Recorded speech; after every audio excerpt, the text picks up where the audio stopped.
Olá pessoal, bem-vindos a mais uma aula de ciências do nono ano.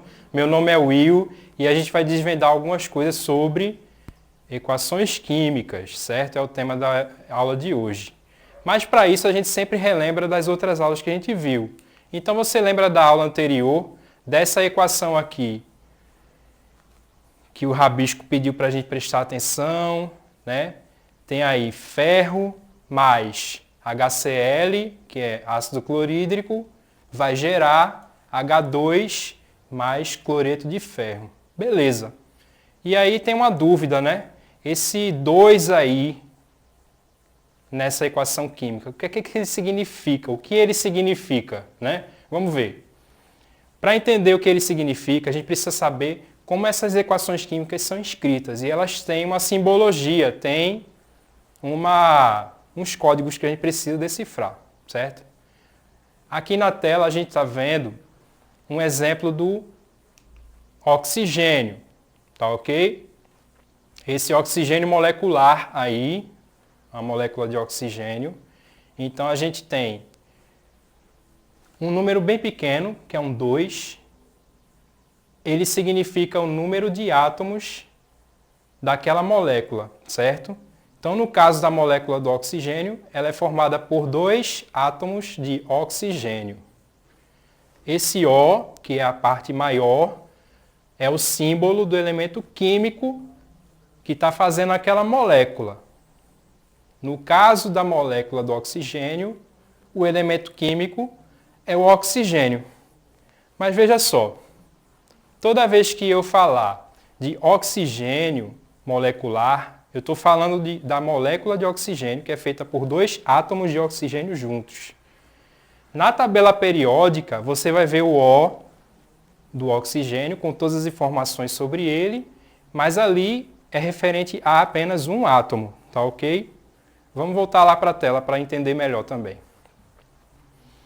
Então aqui tem mais informações. Existe uma letra G entre parênteses. Ela indica o estado físico da substância. No caso do oxigênio molecular, ela está em estado gasoso. Então, o Rabisco está pedindo para você prestar atenção. Entre parênteses, vai ter a informação da substância em seu estado físico, tá ok? G para gasoso, L para líquido, S para sólido, e esse AQ é quando a substância está em solução aquosa. Significa dizer que ela está diluída em algum meio, tá ok? Em meio aquoso. A gente tem mais um exemplo aqui para praticar. Vamos ver se você está ligado como é que a gente constrói uma molécula numa equação química, tá certo? Bem simples aqui. Molécula do gás carbônico. Por que eu sei que é um gás, né? Por que eu sei que é um gás? A gente já está vendo aqui entre parênteses o G. Está indicando que o estado físico da substância é G, gás. Número de átomos de carbono nessa molécula. Bom, essa é uma dica bem interessante. Vamos lá. Toda vez que não aparecer nenhum número próximo ao átomo, é porque a gente está contando com um só. Veja só que interessante. A molécula de gás carbônico tem carbono. Quantos carbonos? 1. Tá ok? Não tem nenhum número próximo ao C, então é 1. E de oxigênio, o número de átomos é 2. São 2 átomos de oxigênio e 1 de carbono para formar a molécula do gás carbônico. Quais são os elementos químicos que tem aí? C, carbono, e O, oxigênio. E o nome da substância, eu já falei várias vezes aqui, né? Gás carbônico. Foi bem fácil essa questão aqui. Então vamos ver se a gente acertou. Tá lá, número de átomos de carbono 1, número de átomos de oxigênio 2. O estado físico da substância é gasoso e os elementos químicos são carbono e oxigênio para formar o gás carbônico. Tá ok? Vocês sabem que eu gosto muito da fotossíntese, né? Aliás, a gente deve muito a esse processo da natureza porque ele é um processo que nos alimenta, inclusive. Quando a planta produz o seu próprio alimento por meio da fotossíntese, a gente utiliza esse alimento também. Quem aqui não gosta de uma boa salada, não é mesmo? Então, a salada que a gente come, a gente está absorvendo a energia que a planta pegou do sol para produzir seu alimento, tá ok? Então vamos voltar para a tela para ver a fotossíntese acontecendo aqui, escrita em forma de equação química. Bom, a gente já sabe que tem os reagentes e os produtos. Gás carbônico e água na presença de luz, formando C6H12O6, que é a glicose, mais água, mais oxigênio. Inclusive, essa glicose é a nossa fonte de energia também, viu? Se faltar glicose na pessoa, a pessoa começa a ficar tonta, perde os sentidos. Então, é bom a gente manter uma boa alimentação, ok?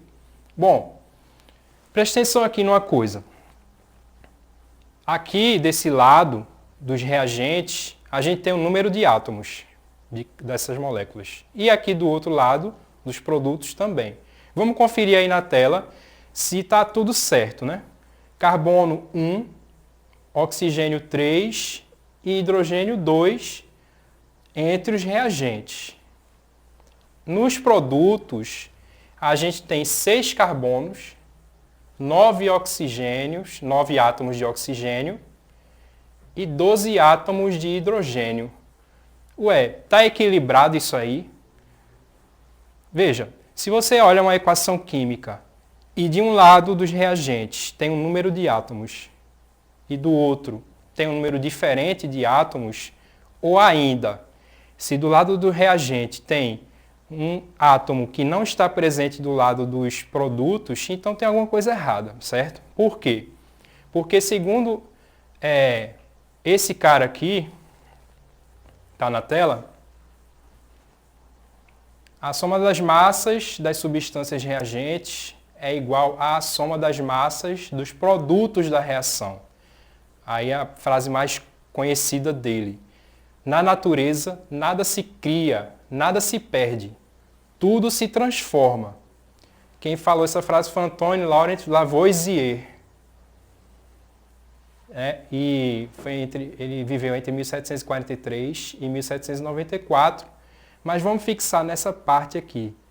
Na natureza, nada se cria, nada se perde, tudo se transforma. Por que isso tem a ver com equações químicas? O que é que tem a ver com reações químicas essa frase? Tem tudo. Porque se tem de um lado, tem que ter do outro. Vamos ver? Ó. Então a gente vai voltar para aquela equação bem conhecida das nossas aulas anteriores, que é ferro mais ácido clorídrico, gerando H2, que é hidrogênio, mais cloreto de ferro, certo? Bom, do lado dos reagentes, a gente tem um átomo de ferro, um átomo de hidrogênio e um átomo de cloro.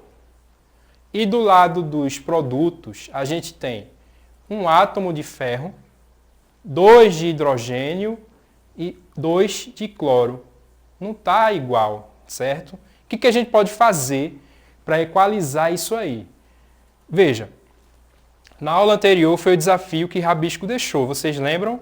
Pronto. Ele tinha anotado lá um número 2. Vocês lembram em qual parte da equação ele colocou esse número 2? A gente pode tentar ver isso agora, certo? Vamos lá. Aqui na tela, você vai ver a equação que Rabisco deixou lá, né? Ele anotou um 2 na frente do HCl. Sabe por que ele fez isso? Porque ele queria balancear essa equação. Como assim?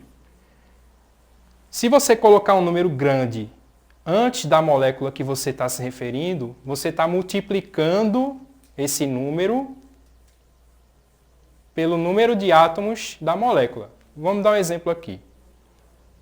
Esse 2 está multiplicando o H e o Cl, certo? E veja que quando ele fez isso, ele colocou 2 hidrogênios do lado dos reagentes e 2 hidrogênios do lado dos produtos. A mesma coisa aconteceu com o cloro. 2 cloros do lado do reagente, 2 cloros do lado do produto. Tá igual? Tá. Agora sim, nenhum átomo de cloro foi criado aqui. Nem se perdeu, nem se transformou.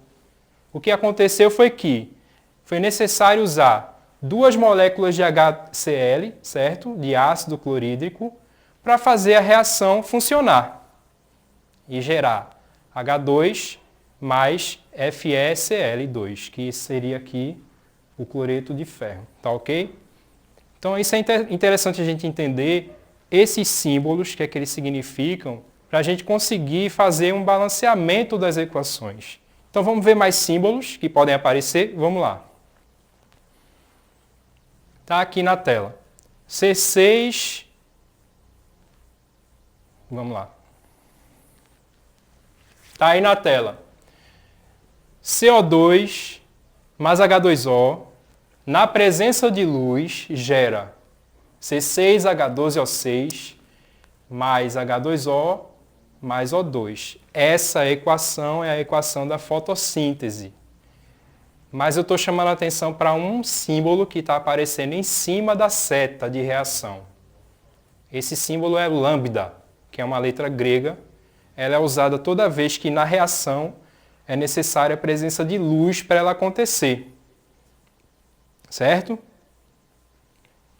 Outro exemplo de letra grega que a gente pode usar é o delta, se essas substâncias forem aquecidas para a reação ocorrer.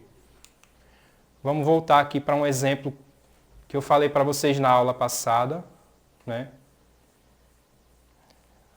A água líquida pode gerar água em estado de vapor. E essa é uma reação que vai e volta, né? A gente poderia falar assim. Então, é uma reação que é reversível. A seta tem que ir e voltar. Mas preste atenção. O tamanho da seta vai dizer a velocidade que essa reação vai ocorrer, tá certo?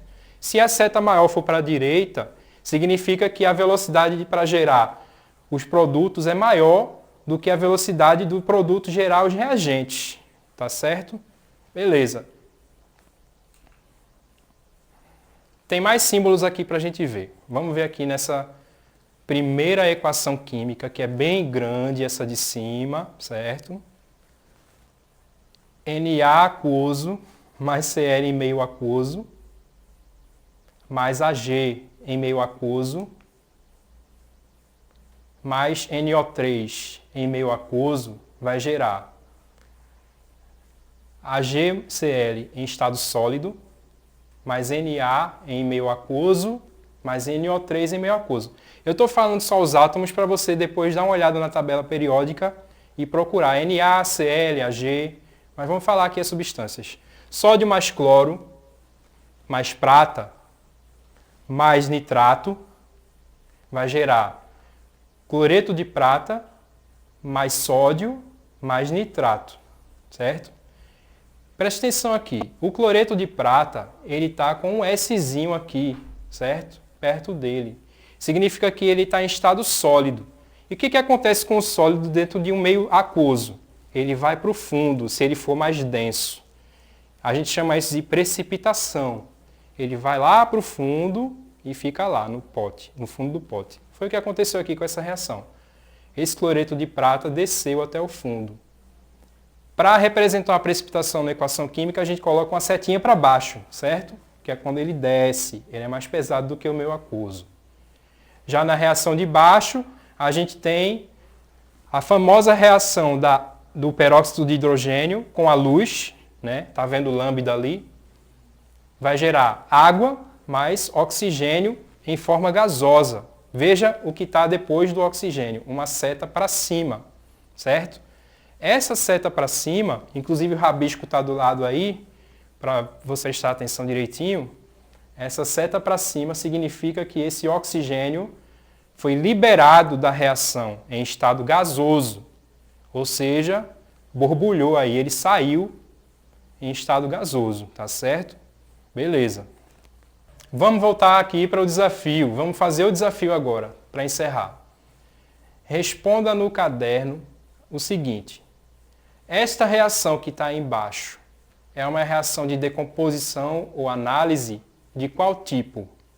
Então está aqui uma reação química do peróxido de hidrogênio em presença de luz, gerando água mais oxigênio gasoso que foi embora. Ele vai embora com o ar, certo? Bom, a gente está vendo que é uma reação de decomposição. Mas de que tipo é essa reação, né? Para isso você vai precisar dar uma olhadinha nas aulas anteriores, certo? Para revisar esse assunto. E aí você consegue responder esse desafio perfeitamente, tá ok? Então, a gente se vê na próxima aula. Tchau!